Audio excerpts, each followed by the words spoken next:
வணக்கங்க. வணக்கம். ஐயா உங்களை அறிமுகப்படுத்துங்க. என் பேர் இளம்வழுதிங்க. நான் பாப்பிரெட்டிப்பட்டி, தருமபுரி மாவட்டம் பாப்பிரெட்டிப்பட்டி வட்டம் கவுண்டம்பட்டி கிராமத்துல இருக்கக்கூடிய ஒரு விவசாயி. சரிங்க சரி. ஐயா நீங்க வந்து இது தென்னை மரம் போட்டு சாகுபடி பண்ணிட்டு இருக்கீங்க. ஆமாங்க. எவ்வளவு ஏரியாவில் பண்ணிருக்கீங்க? 4 ஏக்கர் இருக்கு. 4 தென்னை மரம் 4 ஏக்கர் இருக்கு. 4 ஏக்கர் வந்து என்ன நாட்டிங்களா? ஆமா நாட்டினாங்க. சரி. இது வந்து இந்த இது எத்தனை வருஷம் ஆகுதுங்க? இது இப்போ இந்த மரத்துக்கு வயசு வந்து ஒரு 6 வருஷம் ஆகுங்க. இது சீலிங், அதாவது இந்த நாத்து வந்து எங்க? நான் வந்து பாரூர் அரசம்பட்டியில இருந்து வாங்கிட்டு வந்தேன். பாரூர்ல இருந்து வாங்கிட்டு வந்தேன். ஓ பாரூர்ல. அங்க எல்லாமே நம்ம வாங்கிட்டு வந்து இருக்கிறது எல்லாமே பாரூர் அரசம்பட்டி. ஐயா இப்ப இதுக்கு வந்து எத்தனை வயசு சொன்னீங்க? 6 வருஷம். 6 வருஷம் ஆகுது. இது வந்து நீங்க ஒரு நல்லா வந்து மெயின்டைன் பண்றீங்க. நான் பார்த்தேன். அதை வந்து பைப் லைன் போட்டு மெயின்டைன். ஆமாங்க. மரத்துக்கு மரம் பைப் லைன் போட்டு தான் நம்ம வைக்கிறப்ப பைப் லைன் போட்டு தான் வச்சுக்கோங்க. ஏன்னா நம்ம ஏரியா கொஞ்சம் வறட்சியான ஏரியா.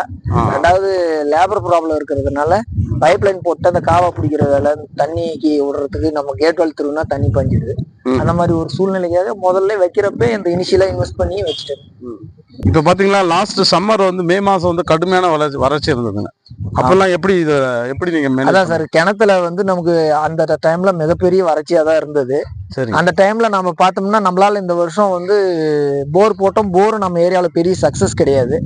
அந்த மாதிரி ஒரு சூழ்நிலையில என்ன பண்ணோம்னா நம்ம மரத்தை வந்து காப்பாற்றணும். கிட்டத்தட்ட ஒரு வாரத்துக்கு 5 நிமிஷம் 10 நிமிஷம் தான் நம்மளால தண்ணி விட முடிஞ்சது.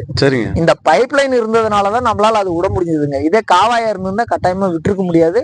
மரத்தை நம்மளால உயிர் காப்பாத்திருக்க முடியாது. அட்லீஸ்ட் இப்போ உயிர் நாள் இருக்கு. அடுத்த வருஷம் மழை காலம் வந்ததுன்னா இந்த மரத்தை நம்ம தயார் பண்ணிக்கலாம். சரிங்க. அதான் நீங்க வந்து இந்த கடுமையான வறட்சியில இது தண்ணியை வச்சு பைப் லைன் வச்சு மரத்தை காப்பாத்திட்டீங்க. ஆமா. இந்த பைப் லைன் இல்லாட்டினா இந்த மரங்கள் போயிட்டு இருக்கும். சரி. அதுதான் உண்மையான நிலவரங்க. ஐயா வந்து இதெல்லாம் என்னென்ன உரம் போடுவீங்க இதுக்கு? நாங்க கோழி எருவு போடுவோம் சார். நம்ம ஊர்ல கோழி எருவு கிடைக்குது.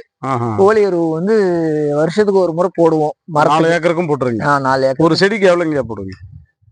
ஒரு அண்ணா கூட போடுவோங்க. ஒரு 5-6 கிலோ 7 கிலோ வரும். அந்த அண்ணன் கூட வரும். அந்த அண்ணன் கூடையில ஒவ்வொரு அண்ணன் கூட போடுவோம். சரிங்க.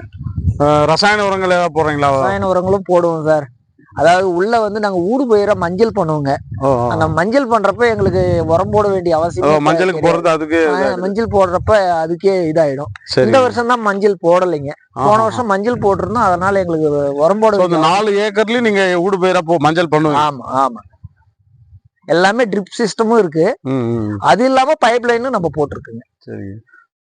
இந்த நோய் மேலாண்மையான பூச்சி நோய், எந்த மாதிரி பூச்சி நோய் இதை தாக்குது? நீங்க ஒரே ஒண்ணு இந்த குருத்து புழு அடிக்கிறது தான். இந்த சின்ன மரத்துங்கள்ல இந்த கண்ணுங்கள்ல அடிக்கிறது தான்.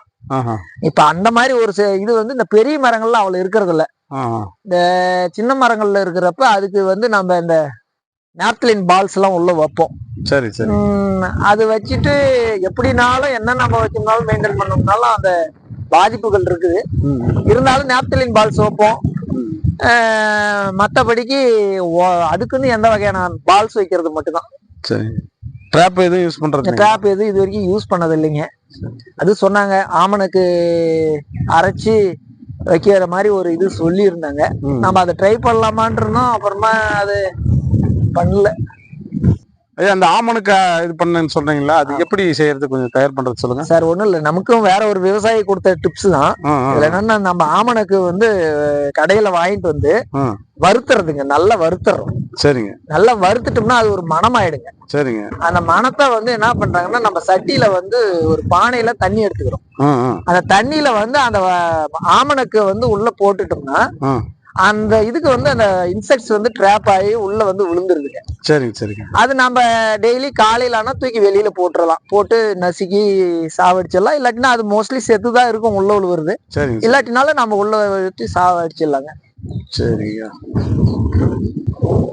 ஐயா வணக்கம். இப்ப இந்த மகசூலை பத்தி சொல்லுங்க. காய்கள் வந்து ஒரு மரத்துக்கு எவ்வளவு ஒரு வருஷத்துக்கு நீங்க எடுக்கிறீங்க? சார் என்னன்னா இப்ப வந்து நம்ம ஹைபிரிட் வைக்க கிடையாது. நம்ம கிட்ட இருக்கிறது எல்லாமே நாட்டு ரகம்.